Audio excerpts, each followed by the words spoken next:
In the past, we realized the streaming would be a problem. If there's nobody knowing how to do the streaming in the venue, so those equipment will be wasted. So we developed this system to be able to let people to start the streaming on their own. Without any knowledge of OBS, they can just operate on the scoreboard and just start the streaming by themselves. All you need to do is just operate on that tablet to be able to start and stop your streaming. So in the beginning, we are just trying to look up the alternative to our camera in North America, which is not available in Taiwan. So when we come to Taiwan, we try to find a replacement, which is I found the BC-15 camera from Datavideo. And the most significant part is supposed NDI protocol, which is important to us because all of our systems in North America right now is running on top of NDI.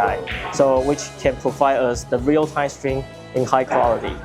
This is pretty important to us, and we're pretty satisfied by this camera for our system. Because the people can start the stream on their own, you don't require any professional operator to operate on those devices. So we can just set up those devices on every table, so we can see like every moment on the tournament or on a match or even some local tournament games. So everyone, even you are amateur player, you will be able to be catch of your actions. The slogan of EvoSports would be never miss the action, which is we try to seize every moment you are playing in the game.